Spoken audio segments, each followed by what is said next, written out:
하나님의 말씀은 에베소서 5장 18절에서 21절, 데살로니가전서 5장 16절에서 22절까지의 말씀입니다. 저와 여러분이 한 절씩 교대로 읽으시겠습니다. 자막을 따라서 보셔도 되겠습니다. 술 취하지 말라. 이는 방탕한 것이니 오직 성령으로 충만함을 받으라.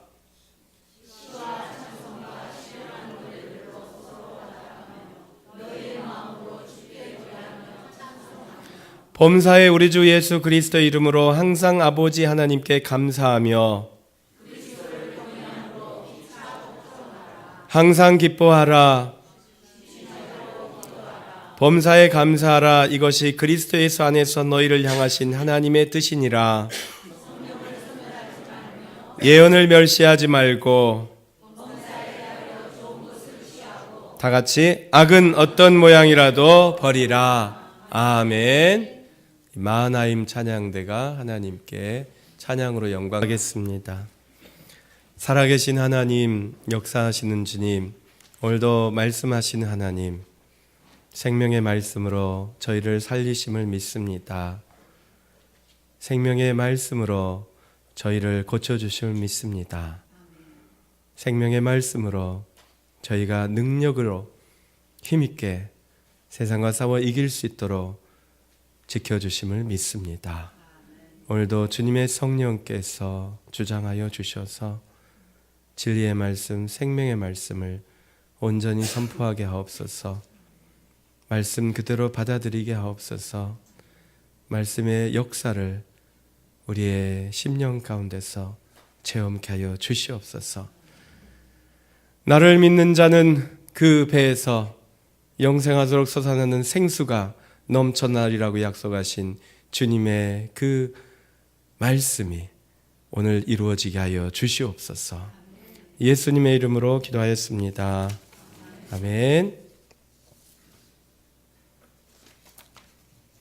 하나님은 우리에게 풍성한 삶을 주시기 원하십니다. 하나님은 여러분 한 분 한 분에게 풍성한 삶, 충만한 삶, 복된 삶을 예비해 두셨습니다. 여러분은 행복하게 살도록 창조함을 받은 존재입니다. 여러분은 복된 삶을 살 수 있도록 구원함을 받으셨습니다. 그렇다면 여러분은 매일매일 풍성한 삶을 누리고 계십니까? 매일매일 복된 삶을 누리고 계십니까? 아니면 종종 고갈된 삶을 체험하고 계십니까? 여러분의 삶은 항상 충만하십니까? 아니면 간혹 가끔씩 삶의 고갈을 경험하십니까? 오늘 우리는 왜 우리 삶에 고갈이 오는가에 대해서 다뤄보고자 합니다. 그래서 설교 제목이 성령 충만한 삶인데, 만약 다시 한번 바꾸라고 한다면 풍성한 삶이라고 그렇게 하고 싶습니다. 여러분, 우리가 풍성한 삶을 살기 위해서 우리 삶에 종종 찾아오는 불청객, 이 고갈을 어떻게 할 것인가 대해서 살펴볼 때요, 왜 우리 삶이 고갈되는가? 첫 번째 이유는 은혜의 근원을 멀리하게 되면 고갈이 된다는 것을 알 수 있습니다. 어렸을 때 저희 부모님은 농사를 지으셨어요. 전라도 광주 외곽에 있는 그 논이 많이 있었는데요, 저희 아버님이 돌아가신 다음에는 그 논들을 다 팔아서 자녀들을 다 대학원까지 보내시느라고 저희 어머니께서 고생하셨습니다. 근데 어렸을 땐 논이 많았어요. 근데 논이 위치가 좋은 게 있고 안 좋은 게 있습니다, 여러분. 제가 어렸을 때 경지 정리가 돼가지고 나중에는 불도저로 반듯반듯하게 만들었습니다만은, 아주 어렸을 때는 이 논들이 꾸불꾸불하고 논뚝길이 굉장히 불규칙했습니다. 경지 정리를 하기 전에는. 그래서 이 물길이 반듯하지가 않고, 그래서 어느 위치에 있는 논이 가장 유리하냐면 저수지 바로 밑에 있는 논, 아니면 냇가 바로 옆에 있는 논들이 유리했습니다. 그리고 저수지에서 저 멀리 떨어진 곳은 늘 농사를 지면서도 간당간당한 거예요. 다행히 저희 논들은 저수지하고 좀 가까운 편에 있었습니다. 그런데 이 저수지에서 멀리 있는 분들이 가끔 올라와서 싸움을 해요. 물싸움을 해요. 위에서 물을 다 대니까 저 아래는 물이 안 오니까 올라와서 위에서 물길을 대고 있는 사람들에게 사람이 없으면 그냥 물길을 그냥 아래로 트는 이제 그런 장면을 보고 서로 실갱이하고 싸우는 모습도 보았습니다. 저수지에 바로 붙어 있으면 농사 걱정을 안 해도 되는 거예요. 그런데 그 물 근원으로부터 수원지로부터 멀리 떨어져 있으면 늘 물 걱정을 하며 삽니다. 가뭄이 오면 당연히 수원지가 먼 곳에서부터 말라 비틀어지고 그대의 곡식은 흉년작이 되는 것이죠.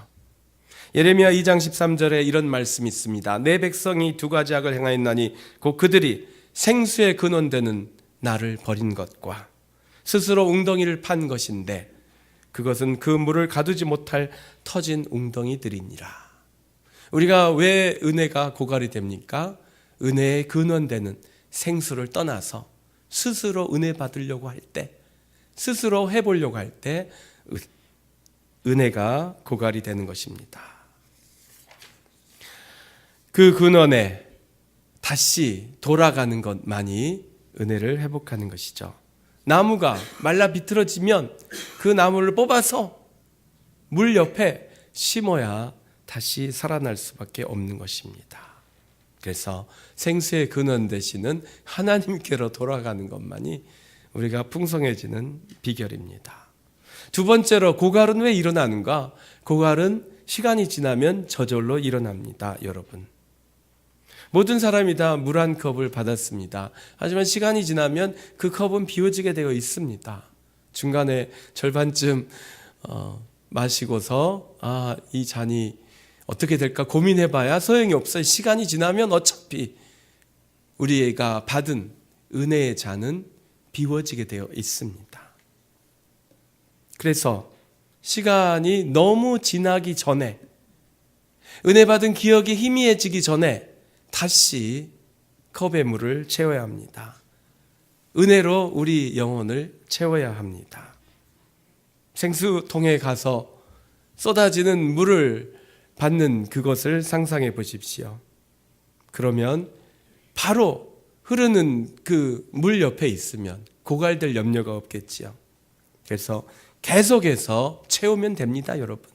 컵의 잔이 비워지면 다시 바로바로 채우면 됩니다. 비워지기 전에 채우면 더 좋겠지요. 그래서 성경은 뭐라고 이야기합니까? 항상 쉬지 말고 범사에 계속 채움을 받으라고 명령하십니다. 데살로니가전서 5장 16절 18절 같이 한번 읽어보실까요? 항상 기뻐하라, 쉬지 말고 기도하라, 범사에 감사하라. 이는 그리스도 예수 안에서 너희를 향하신 하나님의 뜻이니라. 아멘. 그래서 하나님이 항상 쉬지 말고 범사에 그렇게 하라고 말씀하신 것입니다.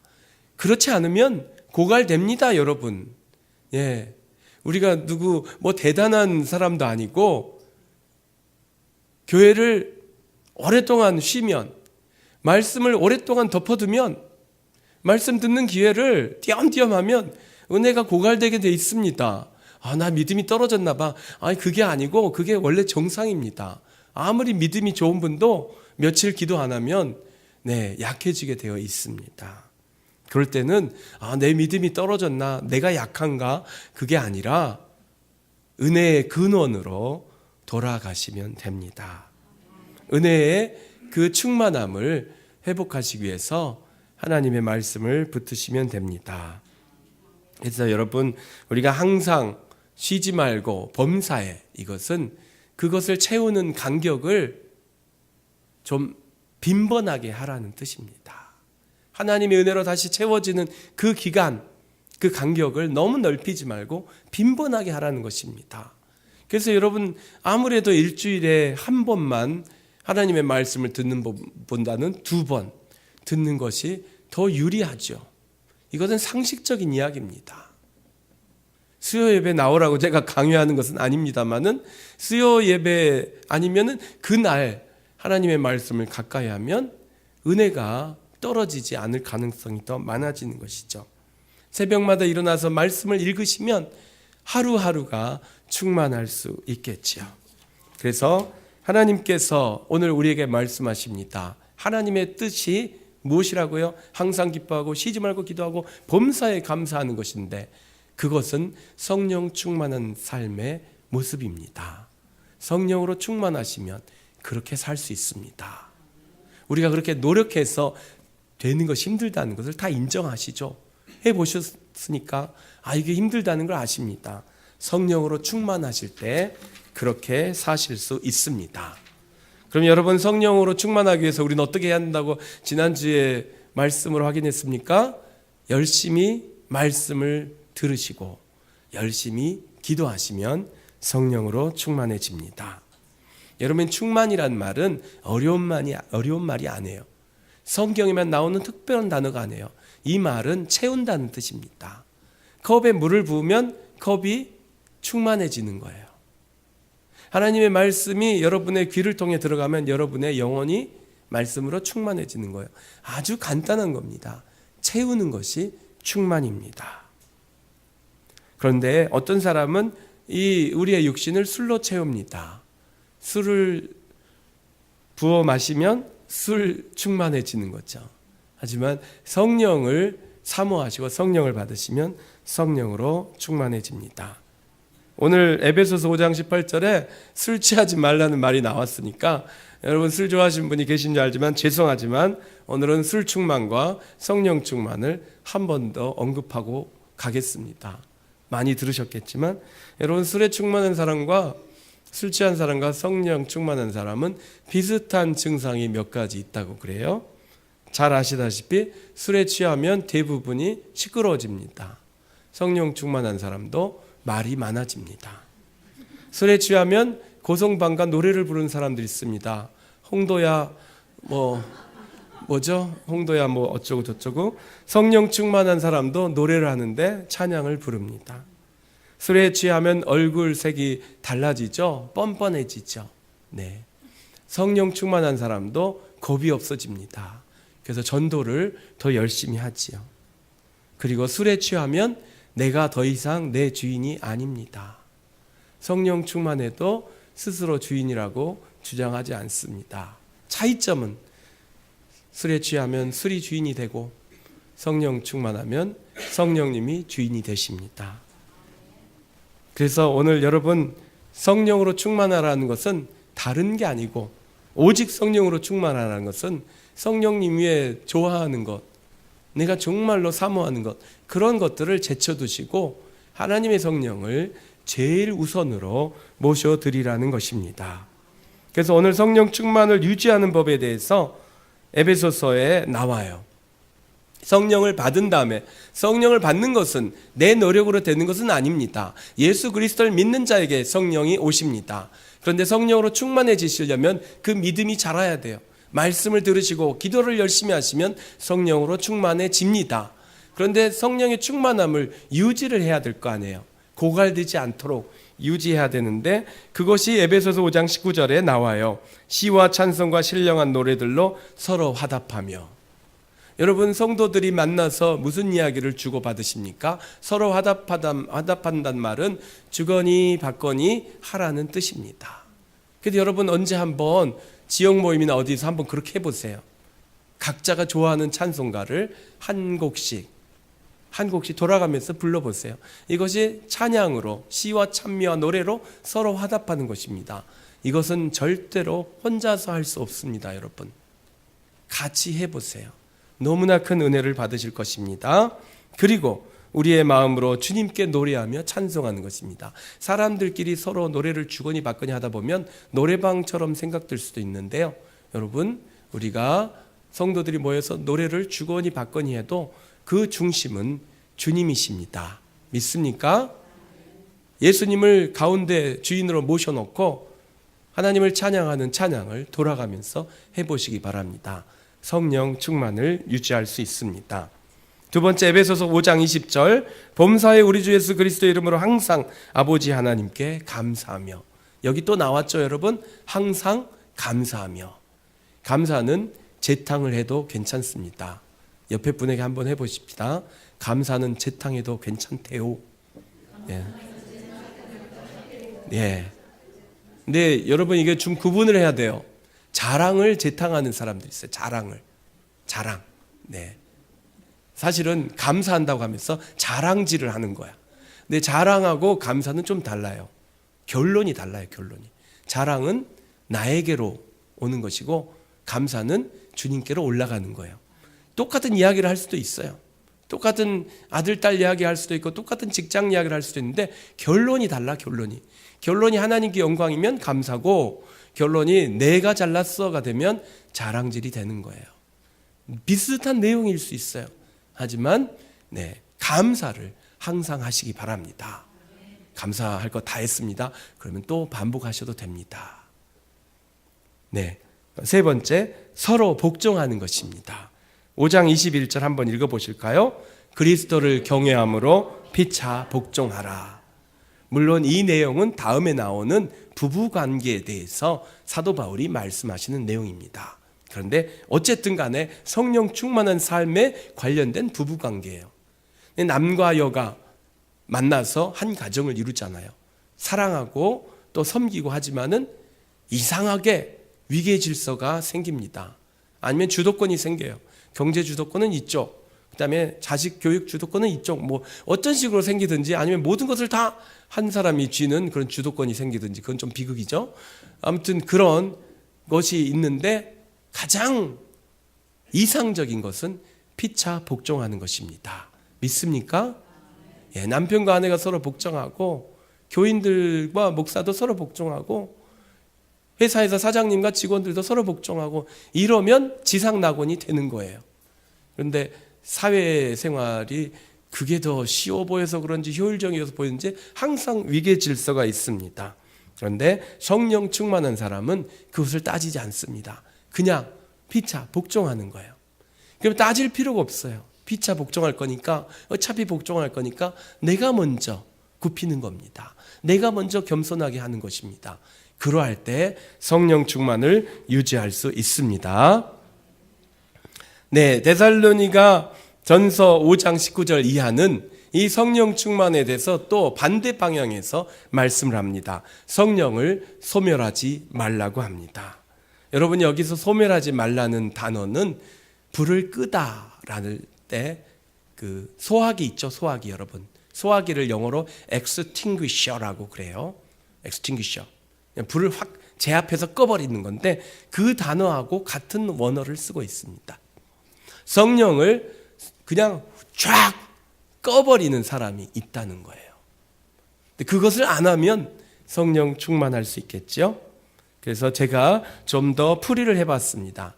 원어로는 푸뉴마라고 돼 있어요. 영이라고 돼 있습니다. 그래서 이 영이 나의 영인지 그리스도 영인지 성령인지 이게 구분을 하기가 좀 힘들어요. 그런데 성경을 번역하는 분들이 신학적인 해석을 하면서 성령이라고 번역을 해놨습니다만은 여러분 어떻게 보면 영이라고 그냥 번역해야 원어에는 맞습니다. 그래서 영을 소멸하지 말라. 그러면 좀 더 우리에게 친숙하게 다가오죠. 여러분의 영, 하나님의 성령으로 충만하여져서 지금 불이 활활 타오르고 있는 우리의 영에다가 수화기를 촥 뿌려가지고 꺼버리지 말라는 뜻으로도 해석할 수 있습니다. 근데 어쨌든 우리는 전통적인 해석에 따라서 성령의 불을 끄지 말라고 해석을 하겠습니다. 여러분 성령께서 역사하실 때 불타오르듯이 역사하신다고 그랬어요. 물론 성경에는 세 가지 메타포가 있습니다. 성령께서 예수 그리스도께서 말씀하셨죠. 수전절인가. 나를 믿는 자는 그 배에서 솟아나는 생수의 강이 흘러날 것이다 라고 하시면서 이는 성령을 가리키심이라 라고 이야기하고 있습니다. 요한복음에서. 그래서 성령은 시원한 생수의 강으로 역사하십니다. 사도행전 2장을 보시면 성령께서 임하실 때 바람처럼 임하신다고 하셨습니다. 그리고 각 사람에게는 불꽃처럼 임하신다고 하셨습니다. 그래서 성령은 물처럼 불처럼 바람처럼 임하시는 분이세요. 그런데 특별히 이 데살로니가 전서는 불같이 임하신 성령, 그 불을 끄지 말라고 경고합니다. 어떻게 하면은 그 불을 끄지 않을 수 있을까요? 이사야서 42장 1절에서 4절 우리 한번 읽어주시겠습니까?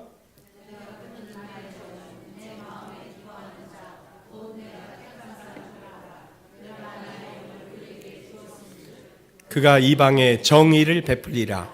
그는 외치지 아니하며 상한 갈대를 꺾지 아니하며 꺼져가는 등불을 끄지 아니하고 진실로 정의를 시행할 것이며. 아멘. 제가 의도적으로 이 말씀을 고른 것은 꺼져가는 등불을 끄지 아니하며 이 단어가 성령을 소멸하지 말라는 그 원어하고 같기 때문에 그렇습니다. 우리의 생명, 그 꺼져가는 등불을 우리 보통 병든 질병으로 죽어가는 심령에 대해서 우리는 많이 적용합니다. 하나님은 그 불길을 끄지 않으십니다. 오늘 사도 바울을 통하여 하나님의 성령께서 우리에게 명령하십니다. 그렇게 생명을 지키는 것처럼 소중하게 성령의 불길을 끄지 말라고 사도 바울은 명령합니다. 그런데 여러분, 이 원어에서 이사야서 42장의 맥락에서 이 꺼져가는 등불은 무슨 등불이냐면요, 정의의 등불입니다. 여러분, 계속해서 이 42장 1절 4절은 계속해서 여호와의 종, 그 마음에 기뻐하시는 택한 분이 무엇을 하냐면 정의를 행하시는 거예요. 의로운 일을 계속해 하시는 거예요. 물론 우리는 예수 그리스도를 믿음으로 하나님의 자녀가 되고 의로움을 받았다라고 믿습니다. 그런데 여러분, 원래 이 의는 정의를 말하는 거예요. 옳은 일, 바른 일, 죄악을 떠난 하나님이 기뻐하시는 거룩한 그 의로운 일을 말하는 것입니다. 그 의를, 정의를 베푸는데 그 정의가 꺼져가는 것 같아도 그 등불을 절대로 끄지 아니하신다는 것이 하나님의 메시지입니다. 우리가 성령 충만하기 위해서 성령의 불길을 끄지 않기 위해 해야 할 일은요, 정의로운 일을 해야 합니다. 여러분, 불의한 일을 하면, 나쁜 일을 하면 성령 충만할 수 없습니다.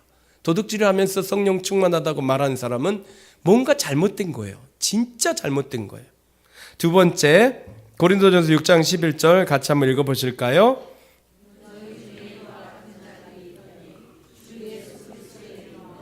우리 하나님의 성령 안에서 씻음과 거룩함과 의롭다 하심을 받았느니라. 아멘. 네, 씻음과 의롭다 하심은 여러분들이 잘 이해하실 테니까 이 거룩함, 성령은 거룩한 영이세요. 그래서 거룩한 일을 하셔야 성령 충만을 유지할 수 있습니다. 거룩하지 못한 죄악된 또 추악한 일을 하게 되면 성령이 소멸됩니다. 세 번째, 요한복음 14장 17절 읽으실까요? 그는 진리의 영이라 세상은 능히 그를 받지 못하나니 이는 그를 보지도 못하고 알지도 못함이라. 그러나 너희는 그를 아나니 그는 너희와 함께 거하시며 또 너희 속에 계시겠습니다. 아멘. 성령은 진리의 영입니다. 성령 충만하기를 원하시면 진리 가운데 거하시기 바랍니다. 거짓을 멀리하시기 바랍니다. 거짓말을 하지 마시기 바랍니다. 정직하셔야 합니다. 네 번째, 같이 한번 읽어주실래요? 로마서 14장 17절. 하나님의 나라는 먹는 것과 마시는 것이 아니요 오직 성령 안에 있는 의와 평강과 희락이라. 아멘. 성령은 평화의 영이십니다. 그래서 성령님께서는 우리에게 평안을 주시고 우리가 세상이 감당치 못할 평화를 누리길 원하십니다. 그런데 우리 스스로 그 평화를 깨뜨릴 때, 다른 사람과 불화할 때, 화해하지 못하고 계속해서 반목할 때 성령 충만할 수 없습니다. 그래서 다투고 싸우고 불화하면서 성령 충만하다고 말하는 것은 그것도 좀 이상한 일입니다. 뭔가 잘못된 것입니다. 자, 마지막으로 데살로니가전서 5장 20절에서 22절까지 읽어보실까요? 예언을 멸시하지 말고 범사해하려 좋은 것을 취하고 악은 어떤 모양이라도 버리라. 아멘. 예언은 하나님의 말씀이에요. 그래서 앞에서 우리가 계속 강조했으니까 마지막, 악을 버리라. 네, 잘 아시는 내용이지만 악을 취할 때, 악을 간직하고 있을 때 성령 충만할 수 없습니다. 그런데 여러분, 이 범사해하려 좋은 것을 취하라, 그것은 이해가 갑니다. 좋은 것을, 선한 일을 하셔야 합니다. 선한 결정을 하시고. 그런데 악은 어떤 모양이라도 버리라, 그러셨는데 이 벌이라는 말이 좀 마음에 걸립니다. 이게 무슨 뜻입니까, 여러분? 우리 안에 악이 남아있을 수 있다는 것입니다. 우리가 예수 그리스도를 믿음으로 의롭다 하심을 받았습니다. 우리는 의로운 존재입니다. 하지만 우리 안에 아직도 남아있는 악들이 있습니다. 우리의 영혼은 구원을 받았지만 우리의 인격에, 우리의 행동에, 우리의 습관에 남아있는 악한 모습들이 있습니다. 그것을 내다 버리셔야 합니다. 그렇지 않으면 그것 때문에 성령이 막힙니다. 성령께서 방해를 받으십니다. 예수 믿는데 저 사람은 왜 저렇게 성격이 저 모양인고, 그것이 그 사람의 악한 모습입니다. 다른 사람에겐 잘 보이는데 자기에게는 안 보일 수 있습니다. 그것을 발견하시고 내다 버리셔야 고갈이 되지 않습니다. 그것을 성경의 다른 부분에서는 견고한 진이라고도 합니다. 내가 예수 그리스도를 믿지만 내 안에 남아있는 견고한 진이 있을 수 있어요. 오랫동안 불신앙 속에 살면서 남아있는 버릇들이 있을 수 있어요. 어떤 사람은 그게 음식일 수도 있고 음료수일 수도 있고, 어떤 사람은 그게 언어일 수도 있습니다. 예수님 믿고 구원받았지만, 예수 영접하고 영생을 누리기로 이미 확정되었지만 아직 내 안에 거룩하지 못한 모습이 있을 수 있습니다. 그런데 그것을 언제까지 껴안고 살 수는 없는 거예요. 그것을 내다 버리셔야 돼요. 그래야 성령으로 충만합니다. 은혜가 빨리 고갈되는 분들, 은혜를 받았는데 금방 지치는 분들은 내 안에 그런 견고한 진이 크게 남아있을 수 있습니다. 사랑하는 성도 여러분, 우리는 하나님의 말씀대로 살기 위해서 열심히 삽니다. 성령 충만하기 위해서 열심히 노력합니다. 그런데 때로는 우리가 열심히 노력하는 것이 오히려 반대 효과를 가져올 때가 있습니다. 그것은 그 열심히 노력하는 내가 나의 주인이 되기 때문에 그렇습니다. 성령 충만한 사람은 성령님이 주인이신 사람입니다. 성령님께서 인도하는 대로 사는 사람입니다. 성령님께서 일러주시는 음성대로 듣고 순종하는 사람입니다. 그러려면은 내 안에 문제가 발견됐을 때, 내 안에 부끄러움이 있을 때 먼저 주님께 맡기시기 바랍니다. 주님, 나의 이 부족한 부분을 받으시고 해결해 주시옵소서. 그리고 이것을 해결하기 위해서 나는 어떻게 해야 합니까? 물어보시면 주님께서 알려주실 줄로 믿습니다. 주님의 말씀에 순종하는 것이 성령 충만의 비결이고 은혜를 회복하는 비결입니다. 문제를 내가 깨달았으니 이제부터 해결사는 나야, 내 힘으로 해결하겠다고 하는 순간 우리는 성령님의 주도권을 빼앗아서 내가 행하려고 하는 것입니다. 다시 한번 권면합니다. 그 배에서 영생하도록 솟아나는 생명의 강이, 생수의 강이 여러분 안에서 흘러넘치실 것입니다. 그렇다면 여러분 스스로 그 생수를 얻기 위해서 몸부림칠 필요가 없는 거예요. 성령님을 붙드시고 성령님의 음성에 순종하시면 여러분 안에 그 생명수가 철철 넘치게 될 줄로 믿습니다. 기도하겠습니다. 거룩하시며 자비가 풍성하신 은혜의 주 하나님 아버지, 오늘도 우리의 삶 가운데 하나님 은혜를 방해하고 은혜에서 떨어지게 하는 것들이 많이 있습니다. 이제 다시 생수의 근원 되신 하나님께로 돌아옵니다. 우리에게 생수의 강을 부어주시는 예수님께로 돌아옵니다. 우리에게 성령 충만하게 하시는 주님의 말씀과 주님께 드리는 간절한 기도를 회복하기를 원합니다. 예수께서 서서 외쳐 이르시되 누구든지 목마르거든 내게로 와서 마시라. 나를 믿는 자는 성경의 이름과 같이 그 배에서 생수의 강이 흘러나오리라. 아멘. 감사드리며 예수님의 이름으로 기도하였습니다. 아멘.